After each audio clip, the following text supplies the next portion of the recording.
The Fantasy Fullback Dive is thrilled to welcome on, for the first time, the Athletics Chiefs writer, Mr. Nate Taylor. You can find him at @ByNateTaylor on Twitter. Previously, Nate's also covered the Pacers for the Indianapolis Star. He's written sports features for the New York Times and the Fellowship of Christian Athletes.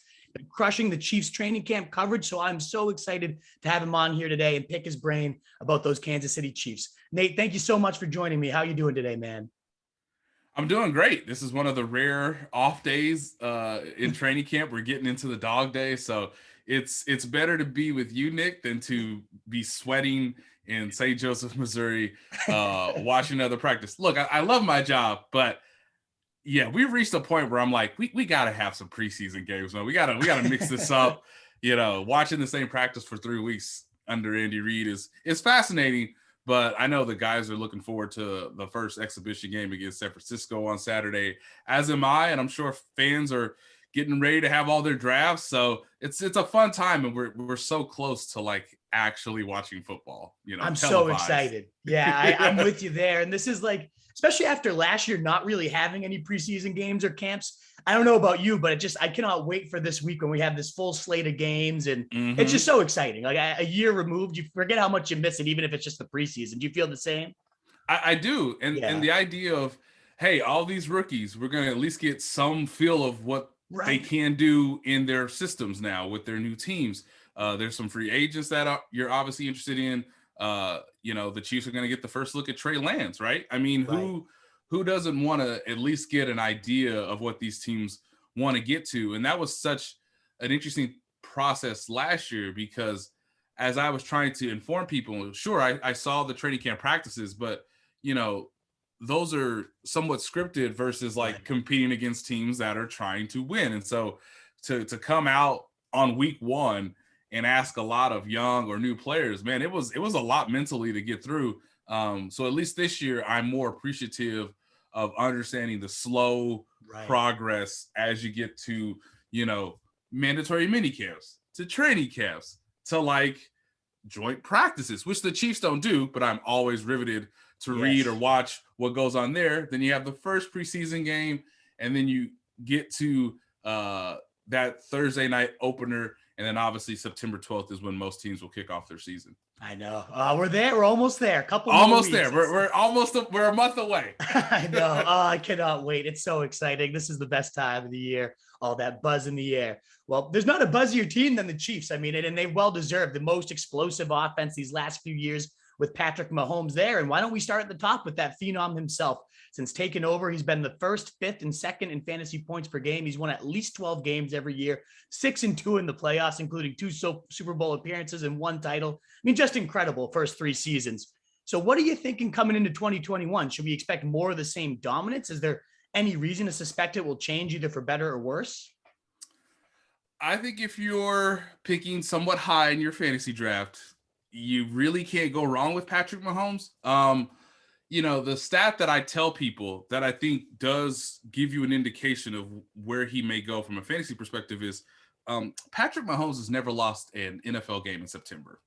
It's never happened. Okay, so we're going into year 4 of him as the primary starter. Obviously in 2017 he was the backup under Alex Smith, but the Chiefs offense is so unpredictable but yet still very potent and dynamic in September that I think whether you draft Mahomes, Kelce, Tyreek Hill, they tend to perform very well just because they have a schematic advantage, because Andy Reid and Mahomes have been creating all these new plays, these new concepts, and they get to it pretty early on. So the way Mahomes has looked at training camp, I think has been really interesting to watch, because when he was younger, he would do all these wild and crazy things. Obviously, we saw that play out in 2018, where it's like, oh my God, he has more touchdowns and incompletions against the Pittsburgh Steelers in week 2. I'm not sure if that's going to happen. I think he's more mature. I think the offense is more balanced, is what they ultimately want to get to this year. But I think Mahomes, in terms of whether fans are worried about his foot injury, he looks great scrambling out of the pocket when asked upon. His accuracy is still really, really high. One of the benefits this year is, maybe Mecole Hardman takes a step, and I know we're going to get to that, here later on in the episode. But I feel like Mahomes is one of the best guarantees in football, whether it's the Chiefs themselves on a week-to-week basis, or if he's your fantasy quarterback, because they're going to spread the ball around, I think, a little bit more than last year, just because, as we mentioned, Nick, you get more reps in practice when you go through the OTAs and the mini camp and obviously training camp to understand some of the new weapons that are going to be around Patrick Mahomes, whether that's Noah Gray, Jerick McKinnon, who was obviously a veteran running back who has a lot of receiving capabilities to him. Clyde Edwards-Helaire should be a big target in this offense moving forward. And you still have Travis Kelce and Tyreek Hill. So again, if you're a defensive coordinator, good luck in September, because I don't know what they're going to do, but I think Mahomes has treated this training camp appropriately, and he's been spreading the ball around so that he has that timing, that chemistry with his teammates, not just, Travis Kelce and Tyreek Hill, because I think that's going to be obviously the backbone of this offense for at least the next few years, including 2021. It's a scary thought to picture Mahomes with even more weaponry than what he already has, including those backbone guys that we'll start with, the guys we already know, to see if maybe there's any more to their game. Specifically, let's start with Tyreek Hill. Been a fantasy monster the past 4 years, wide receiver 7, 4, 12, and 2 in fantasy points per game. And that's all with only ranking 32nd, 18th, 30th, and 10th in targets per game. So very efficient, obviously, getting it done without being a true target hog. But then last year, there was kind of, I don't know if it was a deliberate thing or what had happened, if it was injuries, but over those final 11 weeks, Tyreek Hill averaged 10.7 targets per game. That would have been the most in the NFL last year. Had that been a full season, he had an 18, a 14, a 15 target day. He suddenly became this alpha. So I guess what I'm getting to is that something he's trending towards, or was that like out of necessity last year? Could there be a role change or an evolution to his game? What do you think with Tyreek? Yeah, it's fascinating because I think in some ways last year it was kind of out of necessity, because teams realized that it's some ways a little easier to scheme up things against Travis Kelce, because he's in the middle of the field, he's going to get certain matchups, and you can lean your coverage toward him. Where with Tyreek Hill, I mean, he's one of the fastest, if not the fastest guy in the league, so it's harder to game plan for him, especially if the Chiefs' offensive line, which we all know is very new this year, if those guys stay together, it's going to be tough to keep the ball away from Tyreek Hill. Sammy Watkins had an injury last year.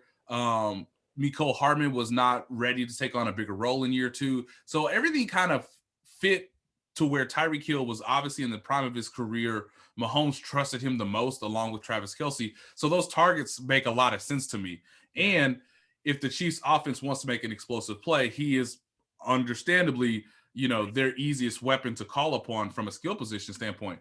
I think this season, because we're going from 16 games to 17 games, I think the Chiefs are going to try to be a little bit deliberate, again, with spreading the ball around, trying to be less predictable, because that sort of caught up to them in December, as obviously the season gets longer, the bodies start to wear on, defense start to catch up in terms of what you like to do in certain spots of the field. I think from a fantasy perspective, it's still reliable to pick Tyreek Hill relatively high in terms of the wide receiver rankings as they come off the board in your fantasy draft. I just think this year there's got to be more consistency over the long term, and I think he's still a very, very efficient player.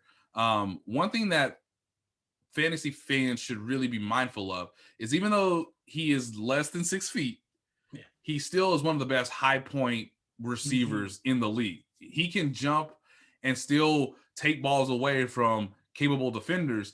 And I think if Mahomes feels like he has good time in the pocket, and again, a lot of this comes on off the Super Bowl, the man was scrambling for his life. If Orlando Brown, if Creed Humphrey, Trey Smith, if Mike Remmers or Lucas Niang, whoever plays right tackle, if Mahomes and the scheme give him the ability to read defenses a little bit more for that extra second, it should bear well for Tyreek Hill. I just don't know if we're going to see a season like in 2018 or even last year, just because the Chiefs quietly don't want to overextend Tyreek Hill because he's getting up there in age, and they need to see more from Mecole Hardman, Clyde Edwards-Helaire, and those type of players in the offense. But I still think he's one of the most reliable receivers in the AFC. But maybe the targets will come down a little bit this year. That makes total sense, but I do love that idea. And I had the line on there for a later question, but I guess it makes total sense to address him with Mahomes, with Tyreek Hill, given how much that, an extra second for those guys could be the difference between, a quick completion and a 60-yard bomb. As a Patriots fan, I remember very distinctly, like, Mahomes dodged somebody, and it was a couple of years ago, just a second later, Tyreek Hill is streaking down the field for another 70-yard bomb, and they're back in the game. That could be deadly if that opens up more. How is that new line looking? Is Mahomes seeming to have more time behind the pocket, and could that take this offense to a whole new level? Yeah, they really could. And this is the fun part about these upcoming preseason games. Yeah. It's weird for even me, because I tell fans all the time, like, when I see a formation, and this is, when I'm seeing the game from the press box where it's the live all 22, I can sort of see a matchup here or a matchup there. And I tell fans, don't always watch the ball when the ball snap. But at least in the preseason, it's like, just watch those 5 linemen. Just what are they doing? How are they handling, simple concepts from the opposing defensive line? Look, they play the 49ers. They're going to be a team that I think is interesting to watch this year. So that's a real first test for them. The opener is against the Cleveland Browns. I'm not sure if you want to take the Cleveland Browns as like your top defense, at least not in the first week, just because since Patrick Mahomes has been the quarterback on week 1, the Chiefs have averaged 38 points in that opener. It's absurd. And a lot of that is Andy Reid just being like, oh, like this works, that works, this works. Oh, these are all new things. Like, just, I feel bad for the Browns, because they're going to have to show up on September 12th, knowing that we need at least 35 to be competitive if things go the way they have in previous years. But for that offensive line, a lot of it comes down to, can Creed Humphrey and Patrick Mahomes see the blitzing from their perspective in terms of sliding the protection coverages? Orlando Brown is not the fleetest of foot, but he's going from a right tackle in Baltimore to a left tackle in Kansas City off the trade just before the draft this year. I think Joe Thuney is the most consistent, and this, Nick, how great he was for the Patriots. The guy is just the epitome of consistency. Never misses games, doesn't really give up sacks. You don't have to worry about him. That is all born true in the training camp. And I think his veteranness is trying to help guys like Trey Smith, who was drafted pretty late in the draft, but obviously had a really, really nice career in Tennessee. So he's a starter that maybe is ahead of where even the Chiefs would be from a rookie standpoint. And Lucas Niang opted out of last year. He could be the right tackle. Mike Remmers was a reliable player who I think some fans here in Kansas City are a little timid on, just because he didn't play that well in the Super Bowl, but that's because he had to move from right tackle to left tackle in a week's time and try to, get ready for that Buccaneers fierce pass rush. So the first month I think is going to be fascinating, because you may have to see more quick timing, more trickeration, more misdirection from a play calling standpoint. And that still allows Mahomes to get the ball out to a number of players. But I think what we see in October, if the Chiefs offensive line really takes a leap, or they really are able to gel and get those snaps down and those consistencies, and there's not really an injury to disrupt their rhythm, then yeah, we may be looking at perhaps one of the best offensive lines in the league, even though it came together very quickly this offseason, and it's 5 new guys from what the team put out there in Super Bowl 55. So I think the preseason really does come down to staying healthy, and can this offensive line gel from an offensive perspective, so that you can see pretty early on the offensive line is not going to be a problem. It's going to be upon Mahomes and those skill position players to make the most of the opportunities based on what Andy Reid and Eric Bieniemy give you from a play calling standpoint.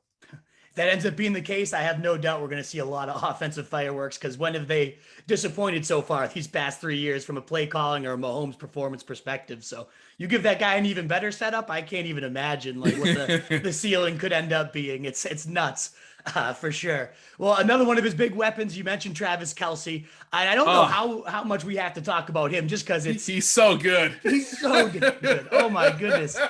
Literally been the number 1 tight end in fantasy 5 straight seasons. Set a career high in catches last year, 105, 1,416 yards was a career high, as well as his touchdowns, 11 there in 2020. So it seems like he's only getting better. Is there any reason to expect anything besides dominance? Is there any way he does anything more than he's already done? What do you think of this guy?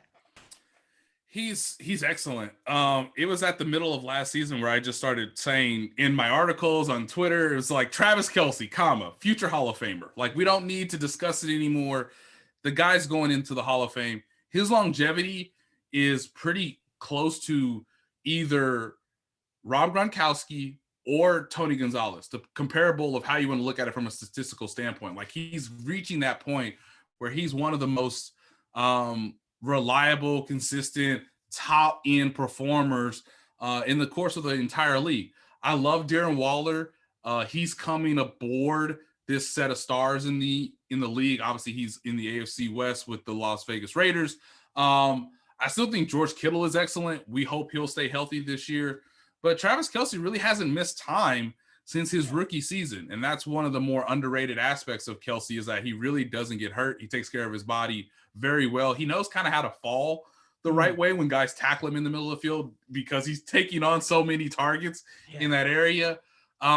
Another stat that maybe the common fan doesn't realize, Mahomes made his debut in week 17 of 2017. The Chiefs had already locked up their playoff seeding at that standpoint because of Alex Smith's excellent run in that season.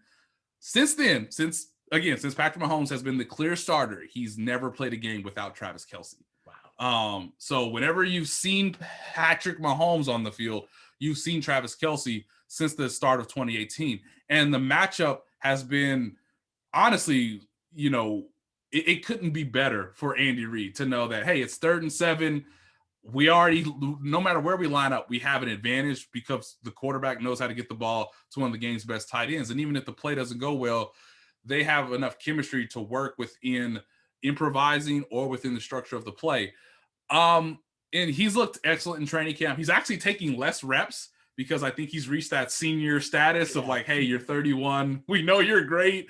We got to get some of these other tight ends to get a look at because I think Andy Reid wants to get to more 2 tight end sets, which obviously could help Travis Kelce's production, right? If you have more linebackers on the field because you have an extra tight end, that gives him some advantage as long as Mahomes can use it off of play action, or maybe that second tight end like Kelce spread out more in a receiving spot versus like being on the traditional tight end line.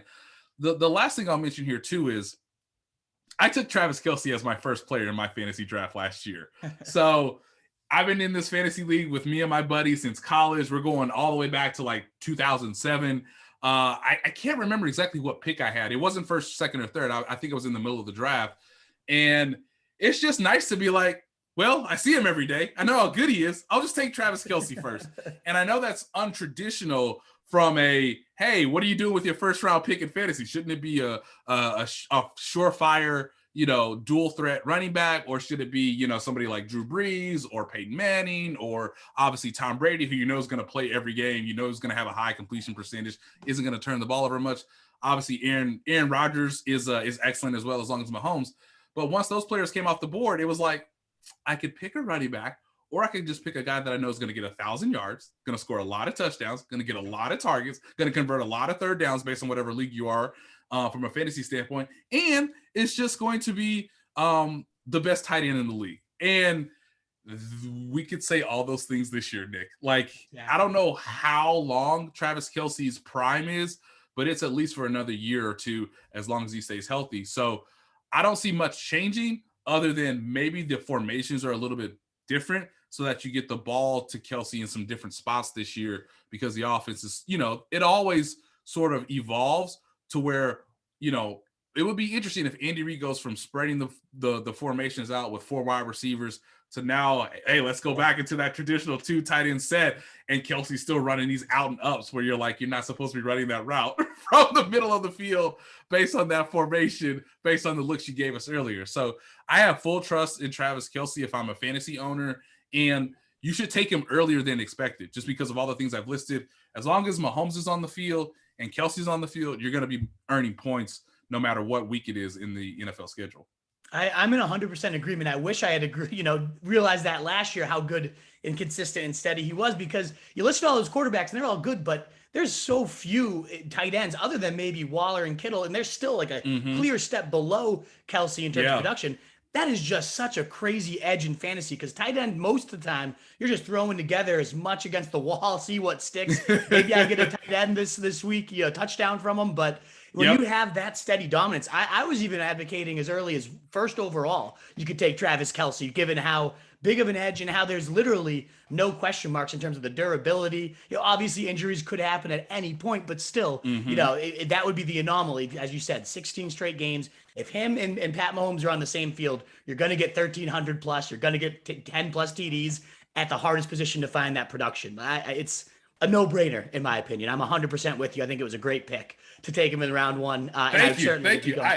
I made the playoffs. We didn't end well, but we made the playoffs, and it's just always fun because guys in our draft were like, really? And I was just like, well, I mean, I literally see them every day. These, right. I have some insight, I have some advantage on my perspective, but I felt good about it. It was like, hey, Travis Kelce, Christian McCaffrey, and it sucked last year that McCaffrey got hurt, but it's like they are comparable players based on talent, the amount of touches, the amount of times they may get in the end zone, and that's again. Is crazy to think about, which also tells you how much of a Hall of Famer Travis Kelce is, where it's like, you can look at the playoff performance. He's been excellent in the playoffs. You can look at, again, the consistency, the longevity of his prime, but also there's like, we're going to get to points in these Hall of Fame discussions where it's like, is a guy a first ballot or is he a third ballot? Well, how much did you trust him on third down and how much did you trust him in fantasy? Because if those two things line up, I don't see how you couldn't put him in, Canton when his first go round is. It is crazy to say that. Yeah. Saquon Barkley or Travis Kelce. I kind of want to pick Travis Kelce because it's a passing league and the guy's been so good for so long. Absolutely. Yeah. And Saquon comes with those question marks, whereas Kelce, there's no question at all. Again, at the hardest position. So I'm with you. I have Kelce higher than Saquon. I think I have him at 4 or 5 overall right now.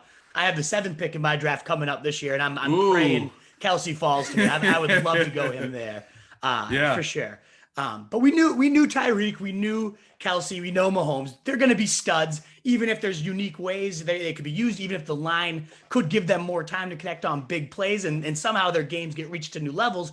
Certainly a possibility. The real question fantasy owners probably has is what's coming behind these studs that we already know. And I know you've written a lot about this guy, so I'll kind of let you take the floor, and that's Mecole Hardman. Now that Sammy Watkins is gone, it wasn't really clear who might come up and be that number 2 receiver. Based on your reports, it sounds like it could be Mecole Hardman. What are you seeing from Mecole so far in his evolution as a player? Yeah, it's a fun player to talk about, Nick, because I think there's so much potential there. And it's just a matter of, can Mecole Hardman harness it? Can Andy Reid and Eric Bieniemy, the offensive coordinator, can they scheme him open in some ways that they haven't in the past? And look, can Mecole Hardman just be a more traditional, consistent performer? Because I think that was the issue in Super Bowl 55, because it was clear that the Buccaneers came in with, I think, a wise game plan. Yeah. Can we please double cover Travis Kelce? And can the deepest man stay the deepest when it comes to Tyreek Hill, so that at least it's not a wide open pass from Mahomes? That gave up a lot of one-on-one opportunities for Mecole Hardman.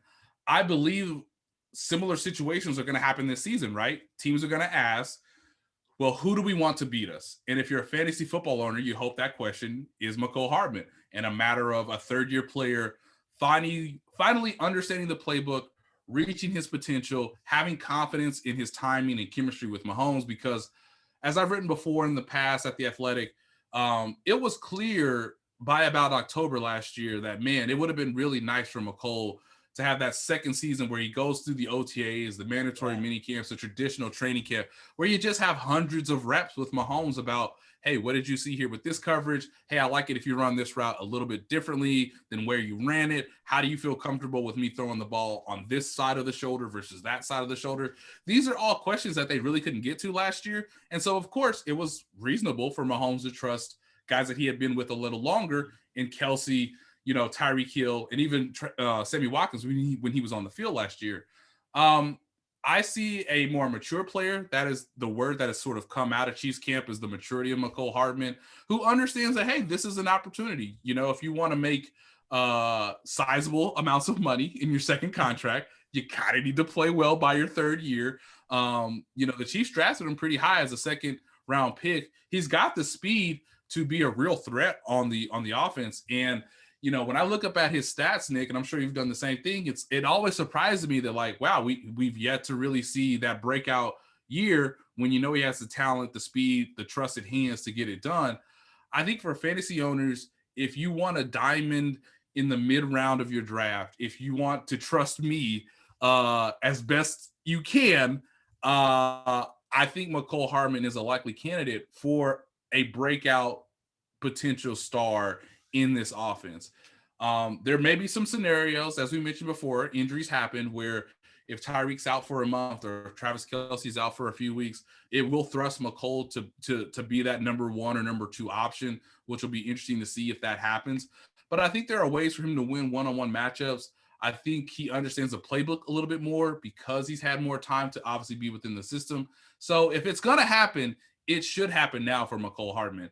And an added bonus, at least from camp so far, is that he appears to still be the leading punt returner for the Chiefs. So maybe there's a chance where he gives you a couple touchdowns there as well as a punt returner. He did have a punt return for a touchdown in the comeback win against the Miami Dolphins late last season. So maybe there's a chance for him to still stay in that role.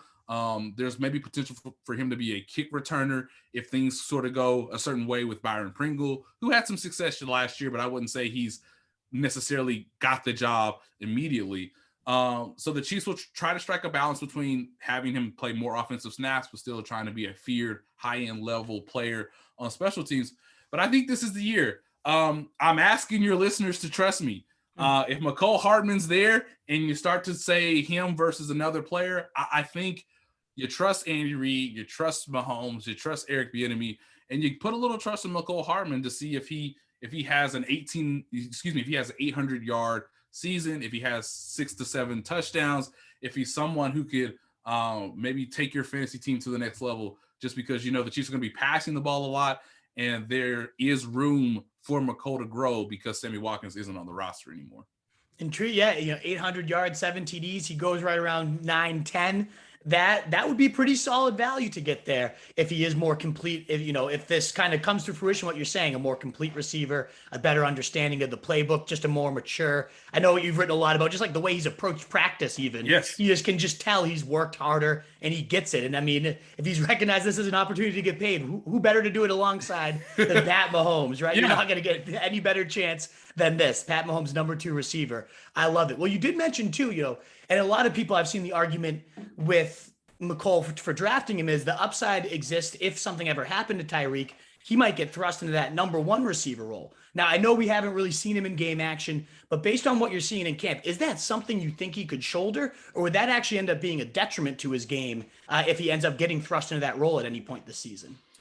I would love to see it because, and again, I don't want Tyreek Hill to get hurt, but I'm just saying in terms of, hey, if Tyreek has an ankle injury and it's just wise to rest it for 2 weeks, because the Chiefs are going to go in the playoffs and their season ultimately comes down to what happens in January and what they hope early February, then yeah, it would be nice for an experience for Mecole to have, hey, let's see you take on that top corner. Let's see you understand that they're shading the coverage to you from whoever the second defender is, whether it's a safety or somebody from the inside. I want to see Mecole and Patrick really get to a point where there's fully trust there. I think last year and the Super Bowl kind of exposed this. There were plays set up for Mecole to have success in the first half, and anybody can look this up on the internet. And then when it became clear that Mecole wasn't running the right routes, or he wasn't seeing the coverage the same way as Mahomes, or he wasn't, going that extra mile to make that reception. There's one play in the Super Bowl where the ball isn't perfect, but it's still in his radius to catch it, and he just doesn't sort of lay out for it. You're going to have to see some of those moments this year, because in the second half of the Super Bowl, when the Chiefs had to pass the ball against the Buccaneers defense, Mahomes only targeted Mecole one time. It's one of those stats where it just kind of really jumps out at you, because targets come down to trust within the framework of the system, knowing who your opponent is. And I think in the second half of these games in 2021, there's going to have to be moments where I think Mahomes is going to have to trust Mecole a little bit more, and Mecole's going to have to, give some real production so that they can move forward to be not as predictable in the second half of these games. Mecole is a player who needs affirmation and the ability to see encouragement early. If you see statistically, if he has a good start in the first quarter, that usually means he'll have a a pretty good game by and large. So there's going to be moments this season too where maybe a defender, shuts him down for a half. How does he come out of the second half? These are questions that I have. I'm not sure if I can give you all the answers, but there's going to be chances for him to really break through. And when you're looking at guys that you want to jump on at the right moment from a fantasy standpoint, everything's there for him. And I think Mahomes is going to have to get to a point where it's like, okay, this is year 3. You should be better. I should be able to throw you the ball and throw you open, and you've got to make something happen. And I think if it's ever going to happen, it should happen now versus a year or 2 from now when he's obviously going to be reaching free agency, and the Chiefs are going to have to make sure that they keep players that Mahomes can trust on the roster. So much of this comes down to, if you can play well with Mahomes, you will be with the Chiefs for the foreseeable. Look at Travis Kelce, look at Tyreek Hill. There's no better chance than now, but there is some worry that comes along with selecting Mecole Hardman because of all the things I mentioned. Exactly. Yeah. It's not surefire, but it sounds like he may be ready for this year. The opportunity's there. We all know that. It sounds like he's looking like he's ready for that opportunity. Let's see what happens on the game action. It's easy to look ready in practice every now and again, but let's see how it looks when the pads strap on. I can just see it already in preseason. He's going to catch like a 60-yard bomb, and his price is going to go up like 3 rounds in fantasy. So draft him while you can if you listen to this interview early. Yes. I know it's happening.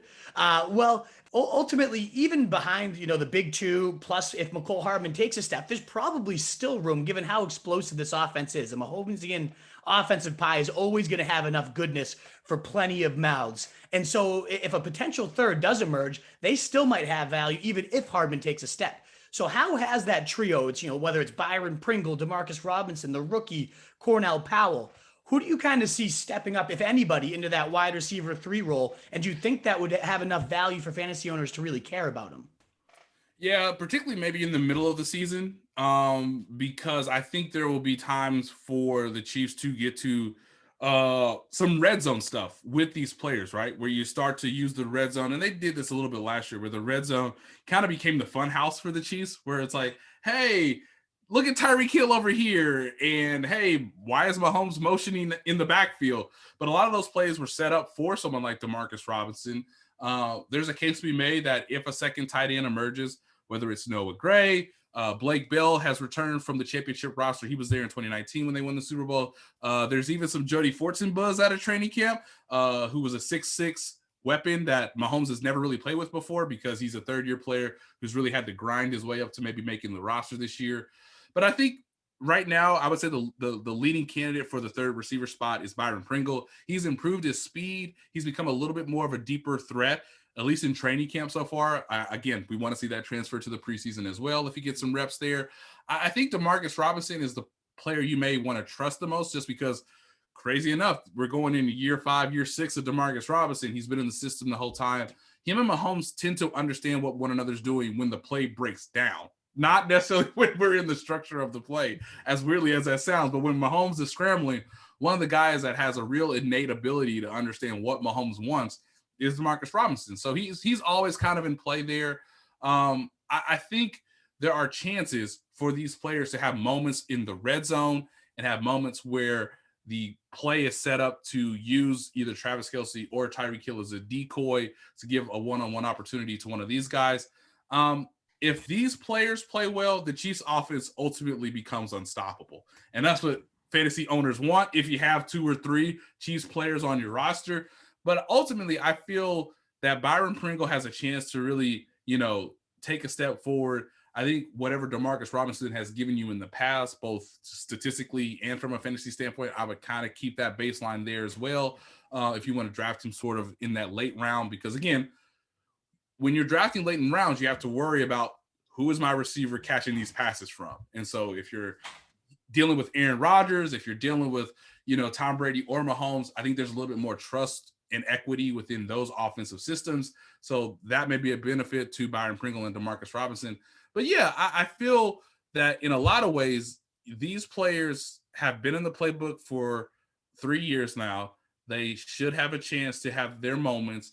And if the Chiefs are in the red zone a lot and they still feel like they need to have an advantage from a passing standpoint, these players could benefit a most to where, hey, maybe they have 5, 7, maybe 6 touchdowns, to where there's some real value there in terms of keeping them and knowing that offense is going to be top 5 probably for the entire season if everything goes the way it's supposed to for the Chiefs. Absolutely. And the last passing game weapon I wanted to bring up, because you've mentioned 2 tight end sets. I know this guy was getting tons of buzz in OTAs, and that's Noah Gray, the rookie tight end, another big body who was making daily plays in OTAs. Now, has that carried over into camp when the pads have come on? Has he still looked great? What are your thoughts on this rookie tight end? How's he looking?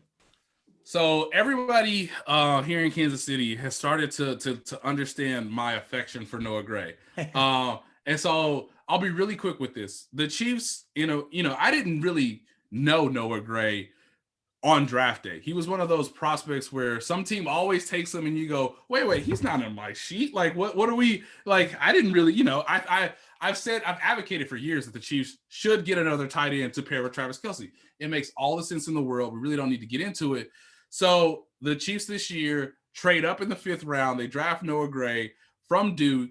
And the reason I think Noah kind of went under the radar is Duke's quarterback play was not good last season, but Noah Gray was. And one of the scouts for the Chiefs explained to me, hey, even when we scouted him, and even though he may not have been on your radar as one of these mid-round tight ends to choose from, he was getting open.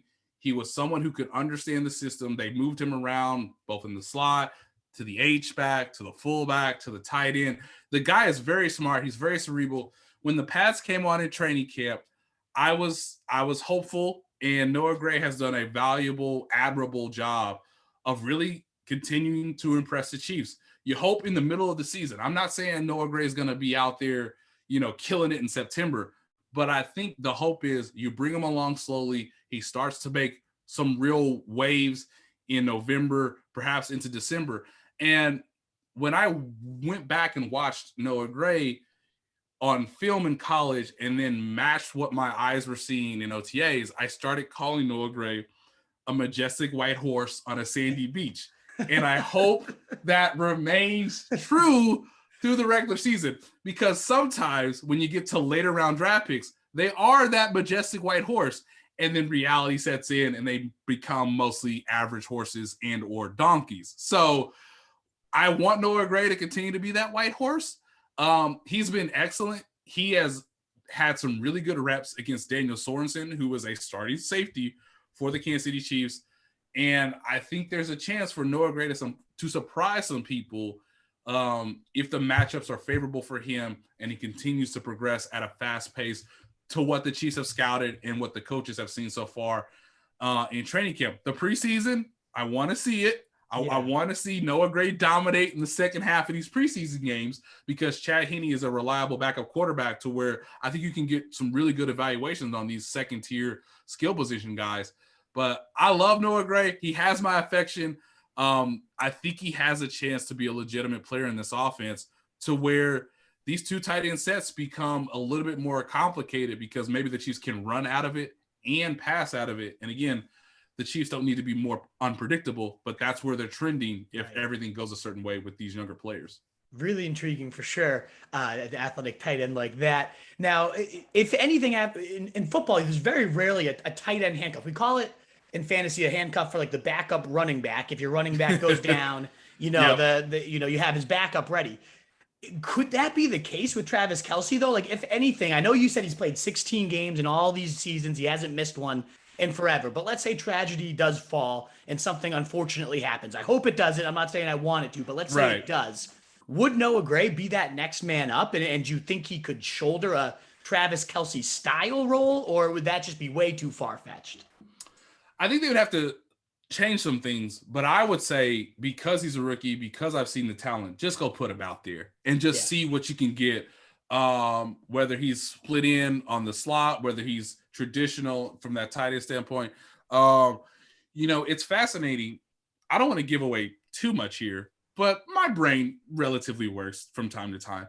And I can see a lot of things that the Chiefs did in 2018 that should work with Noah Gray if these opportunities increase or his snaps had to go up a bit, where they used to run these read option plays in 2018 with Kareem Hunt. And Kareem Hunt is an incredible running back. Obviously, he's with the Cleveland Browns now. He's obviously maintain his success. But it was a real bind for defenses because Mahomes would stick the ball out in front of, Kareem Hunt, and the defense would have to commit. And who was coming behind every linebacker? Well, it was Travis Kelce, mostly from that short slot position, whether he was going to where the ball was or he was running the opposite of the strong side formation. I think Noah Gray could do some of those type of things where, hey, maybe you use read option to get him some one-on-one opportunities. Maybe there's chances for him to split wide and sort of come underneath on crossing routes. I get the sense that the Chiefs scouted Noah Gray and understood that maybe some teams undervalued what he could do in their maybe more pro-style offense, where Reed is a pro-style college concept sort of fusion. So where maybe that helps Noah Gray's progress a little bit more. I think Blake Bell is getting older. He's not the player he was in 2019, at least so far in camp. He will be there for blocking. He's one of the best blocking tight ends, but you're not going to get much fantasy production out of him. So the logical person to get wide receiver targets to help out in sort of keeping linebackers on the field should be Noah Gray. And then it's a matter of, can he win his one-on-one matchups? Does Mahomes find a way to get him the ball with some space in the middle of the field? Because the talent's there. But again, we've never seen it in an NFL context. Yeah. So there's always a little bit of a hesitation. But this is the first time since the team knew they had a star in Travis Kelce where they have someone capable of getting pretty high in terms of what their talent, what their repertoire is that matches the offense. I know some Chiefs fans who may be listening think of Demetrius Harris and sort of the love-hate relationship they had with him, because there'd be times where Demetrius showed, hey, this guy has some real skills to him, and there'd be times where he, the consistency was the issue, particularly when you're getting plays against Travis Kelce. There's some hesitancy there, but maybe Noah Gray is an even better version of what Demetrius Harris was in 2017 and 2018. Very intriguing indeed. Well, we've covered all the pass game options that I can think of at this point.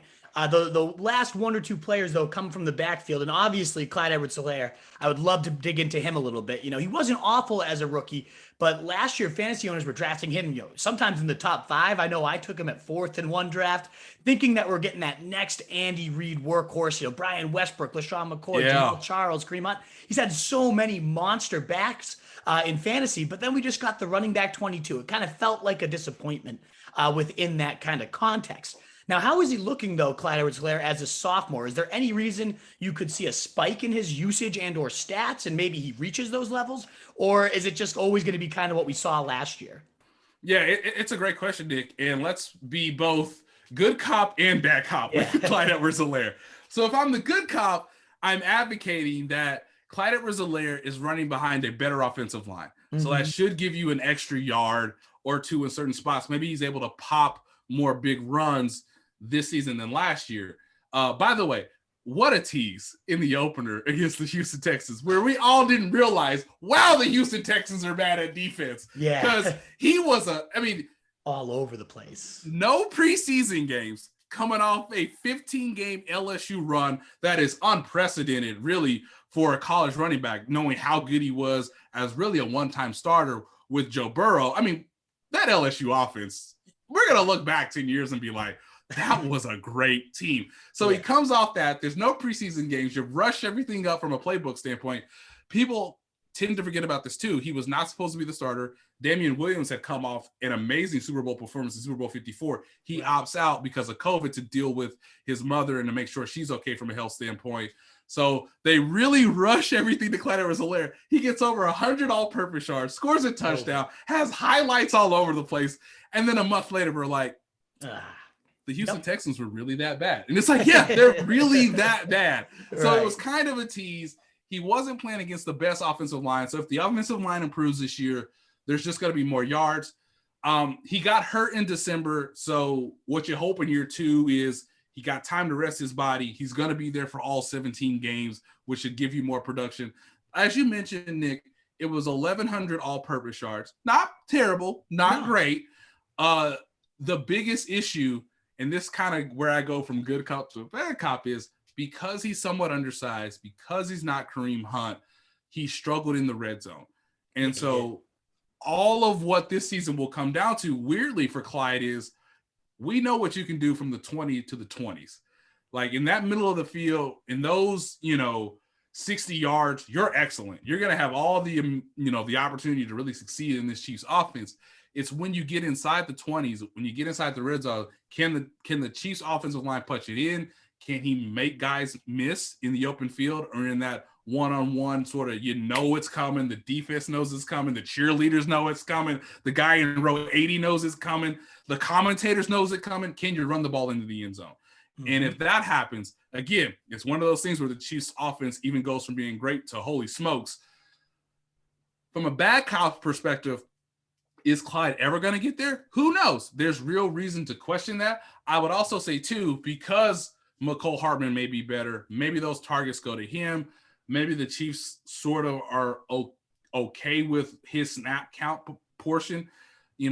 When training camp started, my thought was, Clyde should get most of the reps in practice. They should really, get a real rhythm with him. Well, he's been splitting time with Darrell Williams, who had a decent season last year. Jerick McKinnon has come in and really dazzled in training camp because we know he can do from a running back and sort of that secondary receiver standpoint. So maybe his snaps aren't as high from a bad cop perspective, where he doesn't get that increased amount of chances from year 1 to year 2 that you mostly see out of running backs. It's really a coin toss, kids. I don't know. I want to say that Clyde is going to be better just because most running backs are between year 1 and year 2. But, he's playing in an offense that's always pass first, and maybe the red zone struggles continue, and that gives more opportunities to someone like Travis Kelce and less to Clyde Edwards-Helaire if all things sort of remain true. That really bore out last year. And interestingly enough, they were passing the ball to Anthony Sherman for touchdowns last year in the red zone. Not Clyde Edwards-Helaire. Yep. I don't know if Andy's going to do that with Michael Burton. He's a new fullback. You're never going to draft him, but you will be upset if he starts scoring touchdowns in the red zone over Clyde Edwards-Helaire, because that's what happened a year ago, where all of a sudden they're down at the 5-yard line and they're running trickeration, and it's like that doesn't benefit the Clyde Edwards-Helaire fantasy owners. It doesn't benefit them one bit. So there's some good cop, bad cop to it, and I really think it's a coin toss. And you hope that there's going to be more production from a fantasy standpoint, but I can't guarantee you that this year, much like I have a little bit more confidence in Mecole Hardman. If we're putting these two players on the same tier in terms of fantasy drafting standpoint, I think the edge right now goes to Mecole, and I think we're really going to have to see how this offensive line gels, and can they really push defenders back when they get in the red zone, because that's what's going to help Clyde Edwards-Helaire. I don't know if he's the Kareem Hunt where they could give Kareem Hunt the ball at the 7-yard line, and it's just like, I don't care if there's 3 defenders. He might somehow get in the end zone, which is what makes, someone like Nick Chubb or Kareem Hunt so valuable, because they can burst and break off these long runs, but they're so great in short yardage red zone situations. That'll be the real hurdle for Clyde. Yeah, it would be very intriguing indeed. You're giving me a little bit of PTSD here, Nate, because I had Clyde on so many teams, and the amount of times I swore at my TV, almost threw a remote through it because of fullback or Kelce's getting an end around, or like it would never be Helaire, and the touchdowns were never there. And I am hopeful that line will be the difference, because he was just getting blown up. There's so many times it's like he didn't even have a chance. Yes. But maybe that's just by design. Maybe he's not made for that too. So I think you're really emphasizing that there is obviously a ceiling that could be huge if he is getting those touchdowns. He's getting those touches in between the 20s plus the touchdowns, but a pretty decent floor if those touchdowns aren't coming, if the receiving work isn't actually coming more because Mecole Hardman stepped up or who else. So there is a pretty good ceiling. There's a pretty big floor. And I think maybe he might be a little overvalued where he's going, because he's going around some running backs and receivers that just have much more higher ceilings and floors alongside them. Similar ceilings, I should say, but higher floors. That's interesting to note. For sure. Hopefully the line does pan out for him. You did mention, though, somebody who's dazzling, who might eat into that receiving workload for Clyde Edwards-Helaire is Jerick McKinnon. He's one of your risers in your article. And again, I want to emphasize to listeners, The Athletic, awesome coverage from Nate, all the training camp coverage for everybody, really. I just love The Athletic. You guys are incredible. Thank you. If anybody hasn't subscribed that's listening to here, Please do. Hey, please do. It really is. Please Is there do. any promo code for you, by the way? I don't know if they have like an athletic code that you have that they can throw in to give you some credit, but man, it's great. And your coverage has been fantastic. You wrote an awesome one about risers and fallers, and you mentioned Jerick McKinnon, as you said earlier, dazzling in camp. What have you seen so far? Why is he dazzling, and how involved do you really think he could be? Yeah, I know there's concerns with Jerick McKinnon because he's had some knee injury problems, and that's always, a thing to make, fantasy owners hesitate when you're talking about a running back and someone that can be used in multiple ways. But as you mentioned before, Andy Reid is so good about using running backs, and there's been times where the Chiefs have wanted really two running backs to sort of play off of. They tried it 2 years ago with LaShawn McCoy to some success early, but that sort of fizzled out. They did get LaShawn, they got Le'Veon Bell last year. They got him in the middle of last year. He had some moments. By the way, they were running pitch options to Le'Veon Bell in the red zone. And again, Clyde Edwards-Helaire was not getting those touchdowns. There's like 10 plays I can think of where it's like, a jet sweep to Tyreek Hill in the red zone just because we can. Just because we can. A little pitch option to Le'Veon Bell just because we could. A little underneath pass to Travis Kelce to Anthony Sherman just because we could. Why not? Right? And again, this third string tackle, why don't we throw him a touchdown? Well, let's make him an eligible receiver and just not Clyde Edwards-Helaire. Anyone but Helaire was kind of the moral of the story. I mean, the Baltimore Ravens were like, we got to key in on Clyde Edwards-Helaire. And it's like, here's a touchdown to Anthony Sherman. Here's a touchdown to Eric Fisher. What a game. But there are times where I can see similar things happening maybe with Jerick McKinnon because the burst is back. That's been the most impressive thing. He looks great in space. You always knew he was a little shifty to make a defender miss in the open field. That's occurred a couple times in practice. And so he's picked up the offense faster than maybe most veterans coming in for the first time in an Andy Reid system because anybody will tell you it's so hard to learn Andy Reid's playbook because there are so many plays and there's so many concepts and there's so many I don't understand why this matters now, coach, because it's, August 5th, but it'll make sense in November when we've ran it a couple times in practice. We've seen what this is going to look like on film based on the tendencies. And guess what? It's going to work because we did it all the way back on August 5th. So there are chances for McKinnon to have some real success, particularly in short yardage, weirdly, because the Chiefs, as we've mentioned before, they like to get really creative. They like to get tricky against offenses. And look, Jerick McKinnon was a former quarterback in high school. The Chiefs ran some wildcat, particularly in 2019, that I think is going to make its way back in 2021.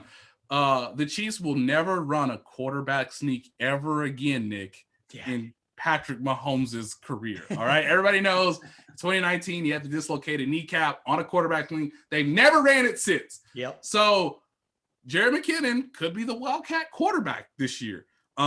If your fantasy league cares about first downs, he may be someone that matters to you, particularly in the short yardage standpoint, if they're going to give Clyde Edwards-Helaire a breather, just because weirdly enough, I think McKinnon runs with a little more power, where obviously there's so much grace and just footwork excellence from Clyde Edwards-Helaire. But again, he's not that big guy that you're just going to run between the tackles and then you're going to get 4 or 5 yards on. So McKinnon, in a weird way, kind of fits that role right now alongside Darrell Williams. And whenever Patrick Mahomes is throwing the ball to Jerick McKinnon, whether it's been high, whether it's been low, the guy's made the catch. So there's some real reliability and trust with his hands. And you know this as well as I do, Nick. When Andy Reid decides that this is a game where we're going to use the screen pass, good luck, because the running back all of a sudden, if the offensive line works properly, is going to have some plays in space. And so the Chiefs didn't run a lot of screens last year, but I could see that making a return, particularly in these two tight end sets as well, where there's play action. Hey, make you look this way. Here's a screen pass. All of a sudden, Jerick McKinnon's got 3 of his blocking friends in front of him for a 15, 20-yard gain. So I know I've given our listeners a lot, but there's a case to be made for all of these guys just because the playbook's there, the quarterback's there, the continuity is there based on a lot of these guys from the skill position, coming together. And Jerick McKinnon, whether I look back at, previous veteran running backs in the past, and again, that's LaShawn McCoy, That's Le'Veon Bell. Yes, I'm going to mention Carlos Hyde, who couldn't even make it out of training camp before he got traded to the Houston Texans because he just couldn't get the system down as fast as they wanted. McKinnon seems to be ahead of all those guys in terms of how many days he's had to get with the team. Obviously, having a traditional training camp helps a veteran his sort. And so he should be ready to go week one, comparable to other guys in the past who sort of had to, ease into this thing, and you sort of see their numbers rise in October. The question, of course, is, can McKinnon stay healthy? Can he be great in week one, or someone that you can be stable, be steady with? And can that, be a nice steady line of statistical production over the course of a 17-game season? Very intriguing indeed, though. An offense like this, you want as many pieces as you can get. So I know, as you said, we've given them a lot, but this is an offense you want a lot of. And McKinnon going undrafted in most drafts at this point, but could have a very meaningful role in the backfield. The reason it may be a little bit lower on Clyde Edwards-Helaire, it all makes sense, unfortunately, for Hilaire's stock, but McKinnon could be a great sleeper himself. Yes. I know I saw Andy Reid was shouting him out already as a playmaker. Mahomes called him a playmaker. Andy Reid was like, his speed, his pass catching is great. So he's got the endorsements of the two most important people. As you're saying, he's looked great in camp. Very intriguing sleeper for our listeners to definitely pay attention to. Well, Nate, this has been amazing. I know we're up against the time. We typically wrap up with like a 2-minute offense, we call it, where we wrap through 10 rapid fire questions. First name. Do you have the time for that, or do you got to get running? No, let's do it. Let's do it real quick. I will try to be as efficient as Patrick Mahomes is in the 2-minute drill, which is very hard to do, but I'll try. That's tough to replicate for sure, but let's do it. We'll start with the team's leading rusher this year and how many yards? Oh, Clyde Edwards-Helaire, 920. Okay. Team's leading receiver and how many yards? Tyreek Hill, 1115. Team's biggest disappointment on offense? I mean, the easiest candidate is Mecole Hardman not reaching the breakout year that I projected. Maybe Mecole Hardman, another 580 season, 4 touchdowns. Well, I wonder if your answer will be the same for this one then. The biggest surprise or breakout player will be. Oh, great variance. Mecole Hardman, 1,000 yards, 7 touchdowns. Again, it's really hard because the Chiefs' offense is going to function properly as long as 15's up and slinging the ball. But, yeah, I think the biggest ceiling, biggest disappointment on the amount of targets, touches is probably Mecole Hardman. Yeah, it could be the biggest disappointment or the biggest breakout. We yes. got a big ceiling or floor there. This is probably an easy one, but what do you consider the Chiefs' biggest strength? Mahomes and Kelce. It's just like, I'm going to write about it for, years from now. Just 3rd and 8. Guys, the ball's going to Kelce. Yeah. And another completion for 10 yards. Yep. Told you. Just like, I just want people to understand Jerry Rice in Montana, Michael Irving, Troy Aikman, just Tom Brady, Rob Gronkowski. It's in that tier now. You honestly have to say, oh my goodness, they're going to throw the ball to Kelce and we have no chance. Right. It's awesome. It's so automatic. What about, and there's not many of these, but what do you consider the team's biggest weakness? It is the second tight end, just because A, I don't know who it is. B, I don't know what the production is going to look like. And C, you're putting a lot of expectations, hopes, wishes on a 5th round draft pick rookie in Noah Gray. Again, until we see it, you're not sure. So if Travis Kelce goes down, the whole offense changes, because as we just mentioned before, the thing you can trust the most is Travis Kelce. I don't know what's coming back on that second tight end. Again, I'm optimistic about Noah Gray, but we just haven't seen it yet. We haven't seen it from Jordy Fortson, and I don't think you're going to get a breakout year from Blake Bell, in year 8 or 9, if my memory is correct. So the second tight end spot is something the Chiefs have always wanted to get to, and yet again, it's one of those things where you're like, yeah, up in the air for sure. What do you think the record is by the end of the season? Yeah, I think I put this on The Athletic. I tend to be conservative, which is hilarious based on the number I'm going to give you. I think I put them at 13-4. And again, this is all weird now because we got to do 17 games instead of the normal 16, which last year I was like, they're going to go 12-4 and be comfortable with it. Of course, they go 14-2. They were excellent last year. Mahomes really reached a new level. I'm trying to be conservative. I'm going to say 13-4, mostly because I think the Chargers will be better. I think they will face another tough schedule because every reigning team that goes to the Super Bowl usually faces a very hard schedule. And the defense will still have times where there'll be dips. I think, the defense is nowhere near as capable as the offense. The defense has some star players on it, but there's still going to be moments, I think, where the defense is going to have some issues struggling, have some dips in their production. And ultimately, they're going to have to be right in December and January because, again, that's what mostly comes down to the Chiefs season is December, January, and early February. But I think teams will be able to score on the defense to where they could be in some shootouts. Those games could be 50-50. And I'm going to say the Chiefs are going to be still perhaps maybe the number one seed. Maybe Buffalo catches them for the top AFC seed. But I would say 13-4 with confidence, understanding now that I've said that they'll probably go 15-2. I love it. And the last one here is the last two, it starts with where do you see them finishing this year in terms of, you already talked about January, December ball. Where do you think these Chiefs team ends up finishing the season? Yeah, I'm going to say again, 13-4, and I'm going to give the tiebreaker to the Bills. Ultimately what I want and what NFL history has told us, and you know this very well, Nick, the Patriots, although they were in the AFC Championship, it appeared every year. Yeah. Not every AFC Championship game was in Gillette Stadium. And so the last three AFC Championship games have been in Arrowhead. It would be really unprecedented if they did it for a fourth straight year. That has never happened in the entire AFC history conference. So again, the Chiefs are starting to do Patriot-like things. Yeah, they are. But I'm going to give the Bills the number one seed. And I think the season, weirdly for the Chiefs, I've always said this, and I've said this for the last few weeks, a successful season for the Chiefs will be, can they get back to a fourth AFC championship? Anything after that is ultimately gravy. Obviously, the Chiefs would like to get to the Super Bowl and win it for the second out of the last 3 years. But I want to hear Jim Nantz. I want to hear Tony Romo. I want to see a crazy Buffalo Bills Stadium, whatever they call it now. And I want to see Bills Chiefs Part 2, similar to what a lot of fans in Kansas City wanted in 2019 when we thought they were going to get Chiefs Patriots Part 2. And obviously the Patriots had a bit of a dip. So who knows what's going to happen in Buffalo, but at some point, somebody's got to host the AFC Championship game other than the Chiefs. And can the Bills or the Ravens or the Browns, sort of overtake them to be the AFC representative in the Super Bowl? That's where I see it ending up. I don't know who's winning that game, but I think most football fans would be understandable and pleased if it's another Josh Allen, Patrick Mahomes shootout in late January.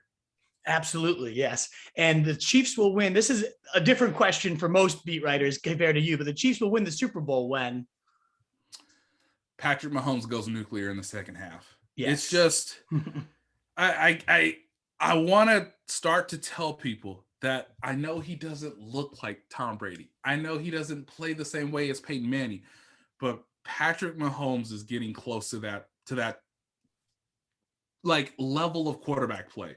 Yeah. Where if you watch any Tom Brady Super Bowl, by about the second half, the opposing offense doesn't have a chance. Yeah. And he goes to a certain point where he's figured it all out, and the Patriots or the Buccaneers are hosting the Vince Lombardi Trophy. There were moments in Peyton Manning's career where it didn't matter what you put in front of him from a defensive standpoint, Mahomes or Manning, we're going to figure it out. I think that's where Patrick Mahomes is getting at. If you're a 49ers fan, I know your team was up 10 with 9 minutes to go. You lost by double digits. It's one of the craziest Super Bowl finishes of all time. But again, when he started to figure it out, when he knows he has a skill position with him, they're going to be very hard to beat. So most fans here want me to say that Patrick Mahomes goes nuclear in the second half, and he's not running for his life because the offensive line is better than what it was a year ago, and perhaps even as good, if not better, than in the 2019 Super Bowl, where, again, they scored 3 straight touchdowns when they had to score 3 straight touchdowns. It's one of the hardest things to do when it's like, hey, if you want to win, you got to score now. And everybody knows it. Defense knows it. The whole planet knows it. And they went out and they scored 3 straight touchdowns. It's one of the more remarkable Super Bowls, and that's why someone like Tom Brady is considered even greater, because he's done it over and over and over again. And it's a shock when it's like, oh my God, the Eagles stripped sack Tom. Like I kind of lost my brain kind of went somewhere when it was like the Eagles just stripped Tom Brady to win the game. That never happens. You and me both. That was not a fun day. So Patrick Mahomes is getting there, you know. Yeah. Tom Brady has lost in Super Bowl, Mahomes has lost in Super Bowl, but he's getting to that point where, man, if he's excellent in the second half, you have no shot. Absolutely. Well, Nate, this was amazing. I always wrap up by saying, you know, you've answered so many of my questions here. I know you play fantasy yourself. Yes. Do you have any last minute fantasy questions for me, or you can always hit me up anytime if you have them, but do you have any while we're here? Are people comfortable with Aaron Rodgers? Because he is one of the most interesting characters this entire season. Obviously he's just a great player. Again, our draft is, me and my college buddies, our draft is in like early September. We want to get through the preseason. Again, we're praying everybody stays healthy. Yeah. But I want to pick Aaron Rodgers just because it'll make me even more into like whatever the hell this Packer season is about to me. Where it's like he wants to leave you guys. You know he wants to leave. You guys are just going to play this season out. Like the Packers are still going to be good, I believe. But how are people digesting this man coming back with Randall Cobb and Devontae Adams and who else? It's just there. I don't know if their skill position is as stacked as the Chiefs, but Aaron Rodgers is great. Exactly. I would say the general sentiment is it could go, you know, one of two ways. He's due to regress because he had so many touchdowns on such few attempts, right? Like it was crazy. I kind of like buying into the narrative, like this is the last dance. I'm sure you've seen all that. Like him and Adams are probably gone and they just go crazy to each other. And that's kind of what they did last year. They get into the goal line and it was just, instead of handing it off, they would just throw it to Adams and he would get it every single time. So if I don't get Kelce at 7, I'm hoping to get Adams and then get Rodgers like, you know, round 6, 7, 8 or so as a later bit of a quarterback. I'm buying into him going off. That's me personally, but we will see. Right. As all these teams in real life drafts start to ID prospects and be like, that's the guy I want. No, Mac, no matter what. I'm kind of entering this fantasy draft in a few weeks being like, I just want Aaron Rodgers no matter what. Like, I just like, if I can get to Kelce again in the first round, and, you know, I think in our league, we put it on a cap where you have to draft a quarterback by the 4th or 5th round, depending on. Oh, really? Yeah. Yeah. Oh, wow. We make some creative rules where it's like, you have to take a quarterback by the 4th or 5th round just so that everyone's not scrambling in the middle of the draft. Yeah. But we understand that, like, hey, if it's auction, if we don't want to auction it, like, you have to take a quarterback relatively soon, just because it creates we've realized it creates an interesting strategy because, you know, at some point you can't take that third wide receiver. You have to take the quarterback, and that may open up some opportunities for some of our other buddies in the draft. But yeah, I'm obviously I'm a story writer, and obviously I'm a journalist, but I just want to be interested in Aaron Rodgers this year. And if he would be my fantasy quarterback, that would make it all the more intriguing to watch, because I mean, he's not going to play there after this season, right? Yeah. I mean, we're not going to go through this all over again. So I can always tell myself, hey, I had the last fantasy year of Aaron Rodgers in the Green Bay uniform, you know, as he was still sort of in the back end of his prime. But this has been great. I always enjoy talking football, whether it's from a fantasy perspective or trying to give people a general idea of what to expect on the X's and O's and how people are looking in practice ahead of their draft. So if I've been helpful to you, Nick, and your listeners, definitely. It will be worth my time. I guarantee you this was so helpful. It was a blast. At minimum for me, I had an absolute pleasure talking ball with you, Nate, but I know so many people are going to love this one. Why don't you remind our listeners as we wrap up here where they can find you and your work and anything you'd like to promote?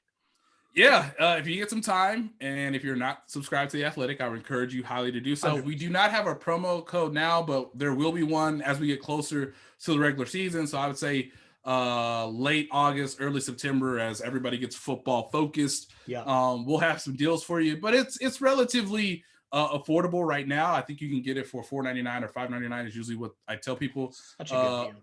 It's such a great deal. You get me, you get my buddies in Las Vegas, you get Dan Popper in LA, you get Vic Tafer in Las Vegas, along with Tashawn Reed, my good friend. You get my guy Nick in Denver if you care about the AFC West. but we have somebody covering each NFL team this season. I am obviously covering the Chiefs. It's very easy, folks. It's my byline in The Athletic, and it's the same way on social media, whether that's Twitter or Instagram. It's by Nate Taylor. I'm entering year 4 of covering Patrick Mahomes and the Chiefs from my hometown here in Kansas City. And yeah, it's been a joy. I have yet to travel for a playoff game. Another interesting stat, kids.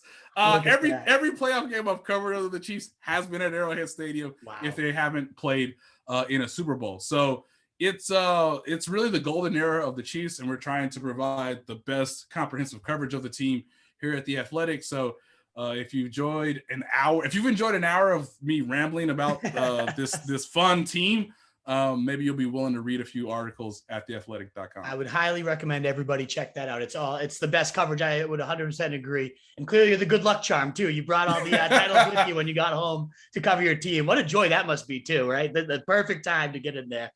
Nate, well, this was awesome, man. I love everything about this interview. Thank you so much for your time and insight. And best of luck to you in the season and fantasy and everything. I hope you have a great NFL season this year, man. I appreciate it. Thank you. Same to you, Nick. Thanks for having me as always. Absolutely.